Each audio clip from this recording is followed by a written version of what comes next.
बिस्मिल्लाहिर्रहमानिर्रहीम। आज एक ऐसा मसला पाकिस्तान के अवाम के सामने रखना है जो तशवीशनाक भी है और अफसोसनाक भी है।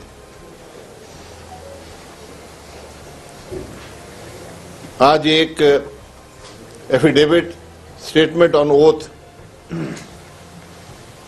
सामने आया है, अखबारात में भी, टीवी पर भी, जो राना मोहम्मद शमीम साहब जो साबिक चीफ जस्टिस हैं गिलगित बल्तिस्तान के, उन्होंने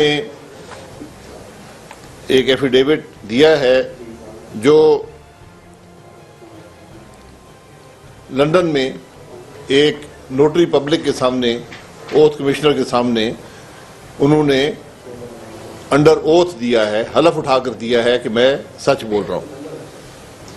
और वो स्टेटमेंट ये कहता है कि जुलाई 2018 में जब राना शमीम साहब गिलगित बल्तिस्तान के चीफ जस्टिस थे, तो वहाँ पर उस वक्त के चीफ जस्टिस पाकिस्तान साकिब निसार साहब आए हुए थे, अपने ख़ानदान के हमरा ठहरे हुए थे। वहाँ पर एक चाय के दौरान, जहाँ पर चीफ जस्टिस पाकिस्तान साकिब निसार साहब भी थे और राना शमीम साहब भी थे जो उस वक्त चीफ जस्टिस गिलगित बल्तिस्तान थे, तो राना शमीम साहब ने ओथ में लिखा है कि साकिब निसार साहब बहुत परेशान थे और वो बार बार अपने रजिस्ट्रार को कह रहे थे कि आप इस्लामाबाद हाई कोर्ट के जज मियां आमिर फारूक साहब, जो आज भी इस्लामाबाद हाई कोर्ट के जज हैं, उनसे रब्ता करें, उन्हें कहें मुझसे फ़ोन पे बात करें, और उनको अगर बात ना हो सके तो उनको मैसेज दें कि मियां मोहम्मद नवाज शरीफ और मरियम नवाज शरीफ साहिबा की जो बेल इस्लामाबाद हाई कोर्ट में लगी है, वो जनरल इलेक्शन से पहले उसका फैसला नहीं होना चाहिए, बेल नहीं मिलनी चाहिए जनरल इलेक्शन से पहले। ये चीफ जस्टिस पाकिस्तान अपने रजिस्ट्रार को कह रहे थे कि आप इस्लामाबाद हाई कोर्ट के जस्टिस मियां आमिर फारूक तक ये पैगाम पहुंचाएं।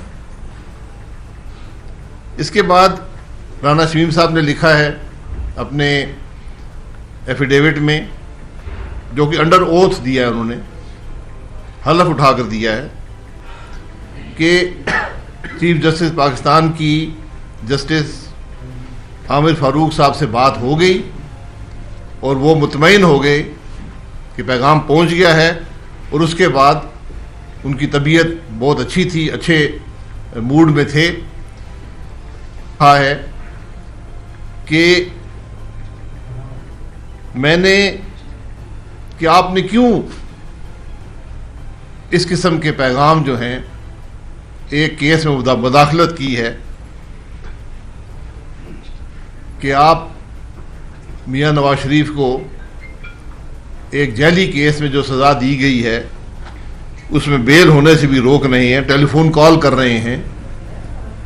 तो उन्होंने, तो चीफ जस्टिस ने कहा कि राणा साहब आप ये मामलात नहीं समझते हैं, गिलगित बल्तिस्तान का माहौल कुछ और है और पंजाब का माहौल कुछ और है। ये बयान राना शमीम साहब ने अज खुद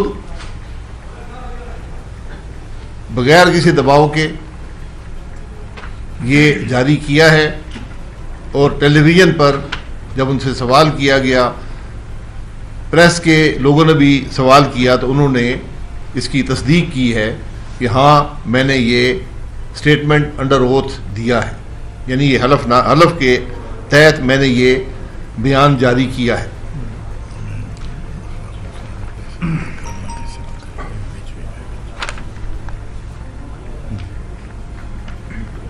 इस सारे मामले का पस मंज़र भी पाकिस्तान के अवाम के सामने रखना ज़रूरी है। मियां नवाज शरीफ साहब को एक अकामा रखने पर जो एक मामूली सी रकम कंपनी की तरफ से मिलती है, वो ना लेने पर सुप्रीम कोर्ट ने ट्रायल कोर्ट बनकर उनको नाअहल करार दिया और वफाकी हुकूमत पाकिस्तान की टूट गई। सुप्रीम कोर्ट खुद ट्रायल कोर्ट बना और ये फैसला दिया गया। ये पाकिस्तान के लीगल रिकॉर्ड का हिस्सा है। हुकूमत टूट गई, उसके बाद मियां साहब को नाअहल करार दिया गया, फिर सियासत से अलहदा किया गया, फिर एक पनामा के मामले में एक रेफरेंस था नैब का जो चला, उस पर सुप्रीम कोर्ट की तरफ से एक मॉनिटरिंग जज अपॉइंट किया गया। ये पाकिस्तान की तारीख में इसका कोई प्रेसिडेंट नहीं है, इसका कोई इससे पहले ऐसा वाकया कभी हुआ नहीं है कि सुप्रीम कोर्ट क्या कि हाई कोर्ट का जज भी मॉनिटरिंग जज के तौर पर मुकर्रर किया गया। डे टू डे बेसिस पर ट्रायल हुई। जज मोहम्मद बशीर साहब थे। तमाम जो रिकॉर्ड है उसमें नवाज शरीफ साहब का कोई नाम नहीं था, ना ही मरियम नवाज साहिबा का नाम था।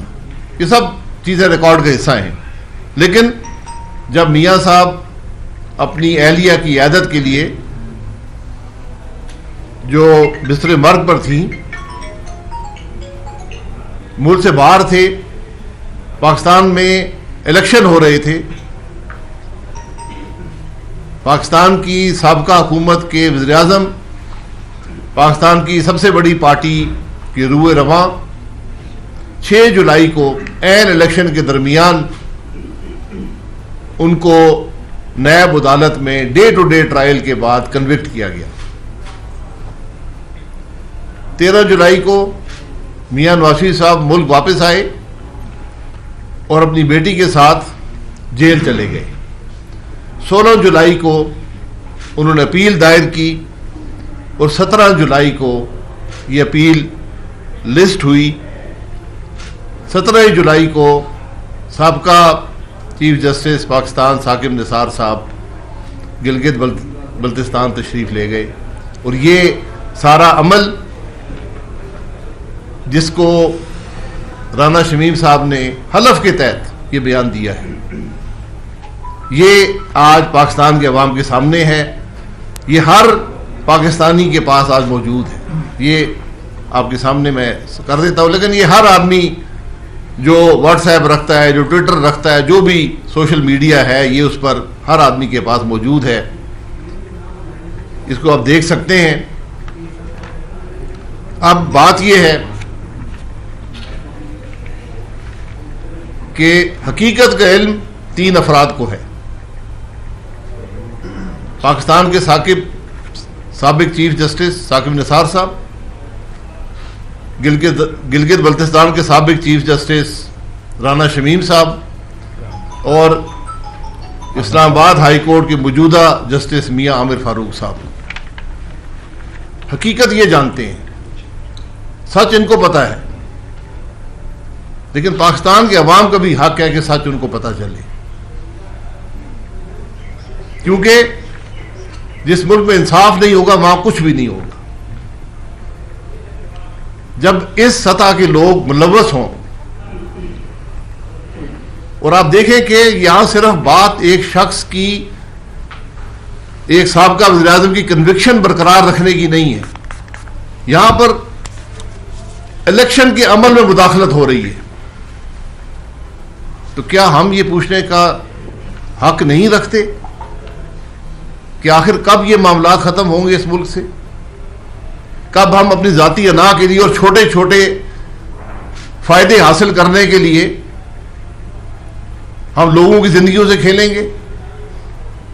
हम पाकिस्तान के मुस्तकबिल से खेलेंगे? इसका जवाब है किसी के पास? जब मुल्क का चीफ जस्टिस ऐसे, मेरी दुआ है कि अल्लाह करे उसमें ना मुलव्वस हो, लेकिन जब चीफ जस्टिस मुल्क का ये काम करेगा फिर कौन सा इंसाफ रह गया?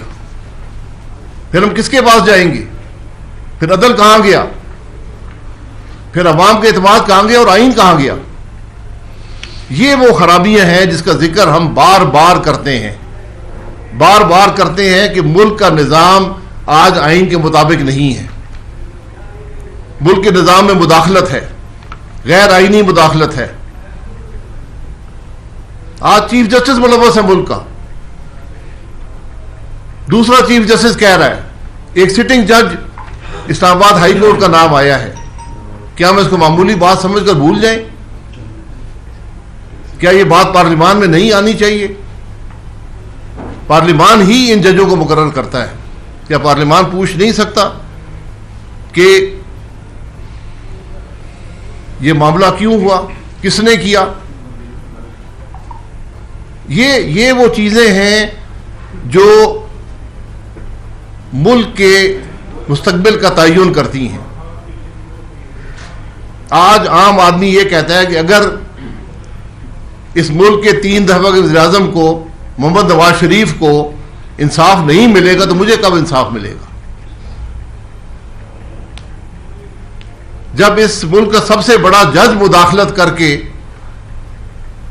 ये कोशिश करेगा कि उस शख्स की बेल तक ना हो सके, तो फिर आप ये सोच लें कि जो जज बशीर मोहम्मद था उसने फैसला कैसे किया होगा।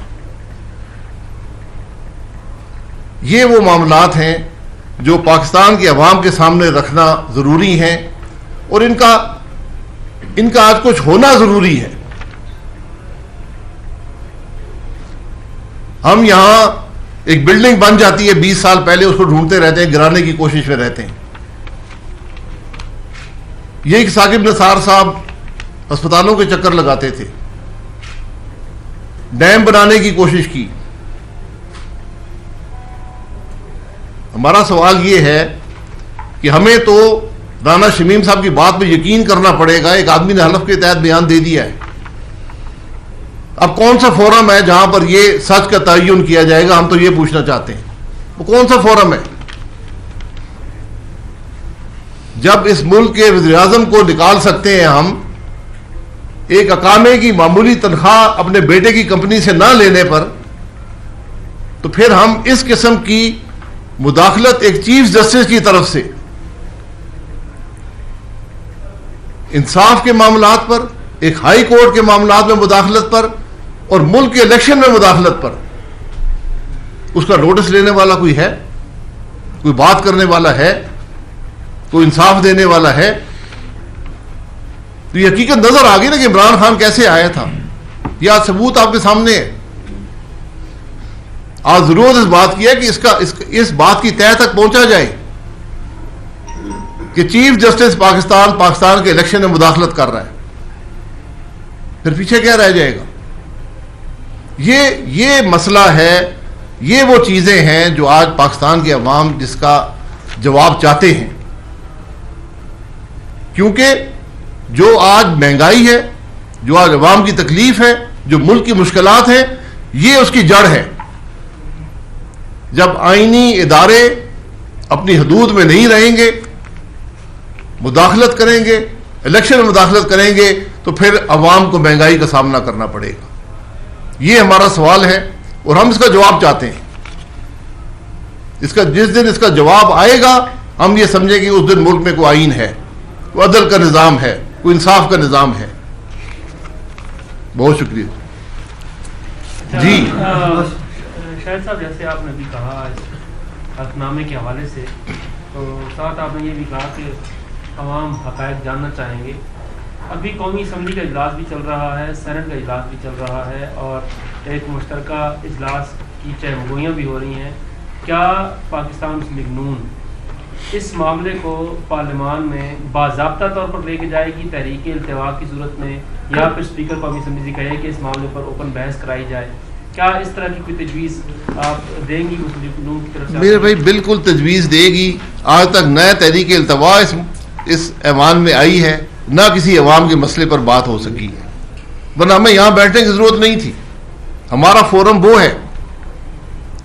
देखें, ये पिछले 3 साल में या 3.5 साल में जो है वो जिस तरह असेंबली चलाई गई है, तो जब इस किस्म के इलेक्शन होंगे तो इस किस्म की असेंबली जो है ना वो पाकिस्तानी अवाम को मिलेगी, जो पिछले 30-40 महीनों से चल रही है। आज ये साबित हो गया है कि एक प्रोसेस जो फ्लॉड था, एक प्रोसेस जो धांधली ज़दा था, उसके बाद जो प्रोडक्ट आया उसने 40 महीने में पाकिस्तान को क्या दिया, और वो प्रोडक्ट जो था वो इमरान खान था। उसने क्या दिया है? महंगाई दी है, तबाही दी है। अदलिया एट द हाईएस्ट लेवल जो है, आला तरीन सतह के ऊपर वो कॉम्प्रोमाइज हुई है, ये सामने आ रहा है आपके। और इसका क्या इलाज है? जब आइन जो है उसके आप चीथड़े उड़ा दें, आइन जो है वो शैटर हो जाए, तो इस मुल्क में बाकी कानून की क्या हैसियत रह जाती है? तो इसमें दो चीज़ें हैं। एक चीज़ तो यह है कि मियाँ नवाज शरीफ की जो बेगुनाही, मरियम नवाज की बेगुनाही, और जिस तरह उनको कैद किया गया, जिस तरह उनकी जमानतें जो है वो रिजेक्ट की गई, जिस तरह उनके साथ जो है उनकी आज़ादी सलब हुई, वो एक बात है। और दूसरी बात यह है कि इसको डायरेक्टली, जिस तरह शाहिद साहब ने कहा कि इलेक्शन के ऊपर असरअंदाज हुए, और उस इलेक्शन का जो रिजल्ट आया वो तो 4 इलेक्शनों के हलकों की बात करता था इमरान खान, और 35 पंक्चरों की बात करता था। यहां तो सारे का सारा इलेक्शन, और उन तमाम हलकों में हम दोबारा जीते। वो 4 हलकों की जिनकी बात करता था, हम दोबारा जीते। 2018 में भी जीते, उनमें मेरा भी हलका था। तो ये सारा प्रोसेस जो है फ्लॉड है। इस वक्त तमाम इंस्टीट्यूशंस जो हैं, आईनी अदारों के ऊपर एक सवालिया निशान आ गया हुआ है, जिसमें सुप्रीम कोर्ट का चीफ जस्टिस जो है उस वक्त का मुलव्वस नजर आ रहा है, हाई कोर्ट जो है इस्लामाबाद का वो मुलव्वस नजर आ रहा है, उसमें असेंबली जो है मुलव्वस नजर आ रही है। असेंबली प्रोडक्ट है उस इलेक्शन का, जिसके ऊपर ये सवालिया निशान आए हुए हैं। और उसके बाद जो है सबसे बड़ा उस वक्त का इलेक्शन कमीशन जो है वो फ्लॉड है। ये सारे आईनी अदारे हैं। तो इस वक्त तो आईनी जो एक अमारत है पाकिस्तान की, वो जमीन बोस हो चुकी है। और एक ही इलाज है कि फौरी तौर के ऊपर जो है पाकिस्तान के जो अवाम का जो हक है, आईनी हक जो है वो दोबारा उनको दिया जाए, और वो नई हुकूमत जो है, नई असेंबली, नई अदारे जो है मुंतखब करें। उसके अलावा कोई चारा नहीं है।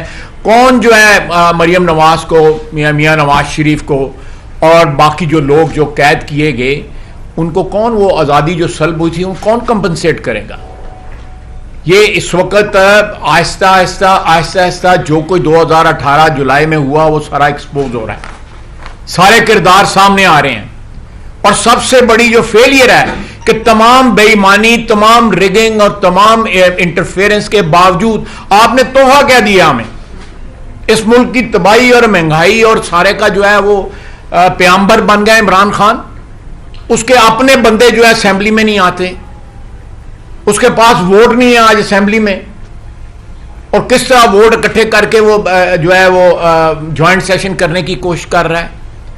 तो सियासी तौर पे, इखलाकी तौर पे, आईनी तौर पे, कानूनी तौर पे इमरान खान इस वक्त दिवालिया हो चुका है, और साथ साथ हमारे आईनी इदारे भी जो है जो देखिए, मैं एक बात करता हूं, जो बुनियादी बात यह है कि ये बयान दे दिया गया है, ये पाकिस्तान के अवाम के सामने है।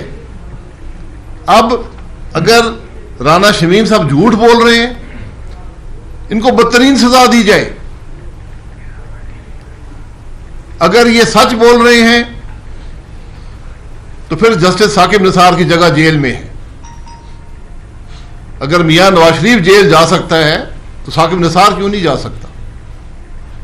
और फिर सवाल यह है कि जो आपने सजा दिलवाई थी, अब तो सारी हकीकत सामने आ गई कि चीफ जस्टिस मुलव्वस है बेल ना देने में।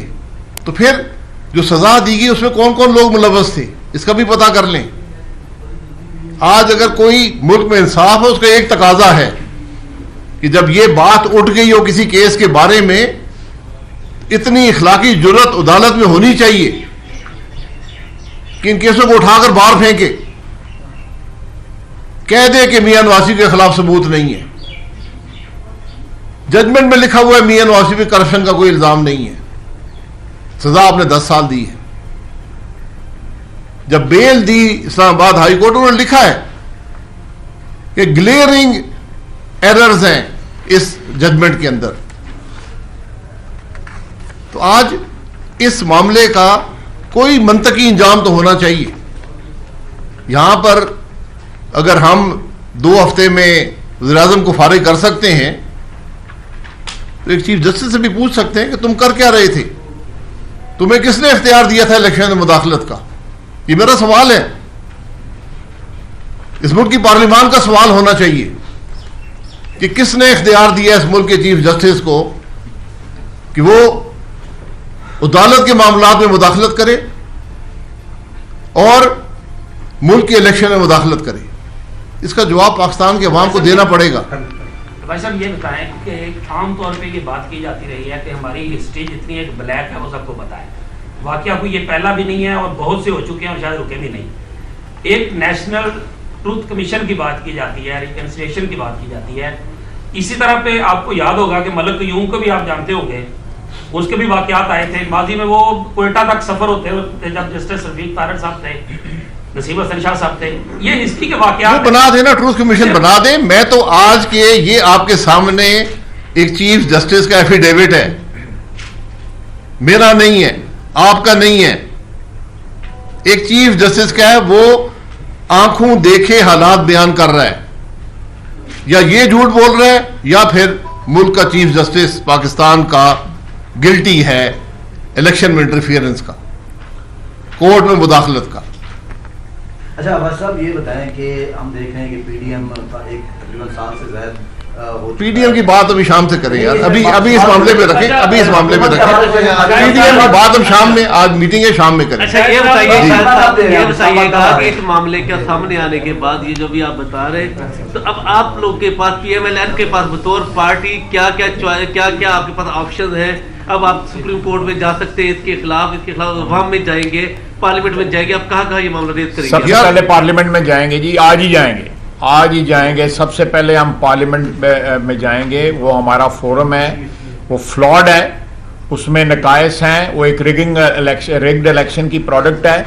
लेकिन फिर भी हम वहाँ पे ये मसला वहाँ पे उठाएंगे और उसके बाद कानूनी जो चाराजोई जो है या वो कंसल्ट करके जो है वो क्लास है वो भी करेंगे इंशाल्लाह। और हमें तवक्को ये है कि हमारी अदलिया सू मोटो इख्तियारात रखती है, उनका इस्तेमाल माजी में करती रही है। इससे बड़ा सो मोटो का मामला मैंने आज तक नहीं देखा कि जब अदलिया पर खुद उंगली उठा दी गई है, अदलिया के कंडक्ट पर उठा दी गई है, एक मुल्क के चीफ जस्टिस पर उठा दी गई है। उन्होंने फैसले किए हुए हैं, बाकी फैसले अगर इस तरह के फैसले किए हुए हैं और उनका फैसला इस रियासत के ऊपर असरअंदाज हुए हैं, उनकी क्रेडिबिलिटी जो है वो शैटर हो गई है। उन फैसलों की क्या हैसियत होगी जो इन लोगों ने फैसले दिए हुए हैं? जनाब ये बताइएगा शायद साहब, जैसे ये नोटरी पब्लिक लंदन का ये हमारे सामने है स्टेटमेंट ऑफ द ओथ, ऐसा ही एक और असद दुरानी ने भी दिया। क्या ये जो हल्फनामे हैं इनको किस हद तक सच माना जाए कि माजी में भी इस तरह के हल्फनामे आते रहे हैं? मियां नवाज शरीफ इस हल्फनामे को पूरी दुनिया सच मानती है। जो लंदन का नोटरी पब्लिक जिसको नोटराइज करता है और लिखता है स्वर्न अंडर ओथ बिफोर मी, ये दुनिया की हर अदालत मानती है, हर अदालत मानती है। ये वो ओथ कमिश्नर नहीं है जो यहां से कचहरी से उठाकर को ले जाएगा। अच्छा साहब ने भी तो सुप्रीम कोर्ट में दिया था, पाकिस्तान की सबसे बड़ी अदालत। मैं कह रहा हूँ ना, वो ट्रूथ कमीशन के हवाले कर देना, करे ना, मैं तो कहता हूँ करे। अच्छा मैंने कब रोका कि हमने माजी में भी देखा बहुत सारी चीजें आई, तो अब क्या आपको इंसाफ की उम्मीद है कि आपको इंसाफ मिलेगा? देखिए, उम्मीद तो हमेशा इंसाफ की रखनी चाहिए ना। जब एक मुल्क है उसमें अदल का निजाम है। मैं तो ये कह रहा हूं आज मेरा मामला नहीं है, आज इंसाफ पाकिस्तान के अवाम को चाहिए जिनका इलेक्शन एक चीफ जस्टिस चोरी कर रहा है, उनको इंसाफ कौन देगा? आज सवाल ये है। शायद साहब ये बता दें क्लियरली कि क्या आप सुप्रीम कोर्ट से ये कह रहे हैं कि वो आज खुद नोटिस ले या आप चाराजोई करेंगे? देखिए, उनको मैं कह रहा हूं उनको लेना चाहिए ना। एक प्रेसिडेंट मौजूद है हमारे मुल्क में, सुप्रीम कोर्ट ने नोटिस लिया है इससे बहुत कम तर मामलात का। ये तो एक बहुत बड़ा मसला है, ये ऐसा मसला है जो पूरे मुल्क के अदल के निज़ाम की जड़ को जिसने हिला दी है। अगर हम इसकी हकीकत नहीं मालूम करेंगे, इसको भी छुपाने की कोशिश करेंगे, दबाने की कोशिश करेंगे, चीजें दबती नहीं है, ये सामने आएंगी। बहुत शुक्रिया जी। YouTube पर गूगली न्यूज देखने के लिए youtube.com की सर्च बार में गूगली न्यूज टीवी टाइप करें। गूगली न्यूज के पेज पर सुर्ख रंग के सब्सक्रिप्शन वाले बटन पर क्लिक करना ना भूलिए। YouTube पेज पर अपलोड होने वाली वीडियोस से बाखबर रहने के लिए बेल आइकन पर क्लिक कीजिए। आपको हर नई वीडियो के बारे में नोटिफिकेशन मौसूल हो जाएगा।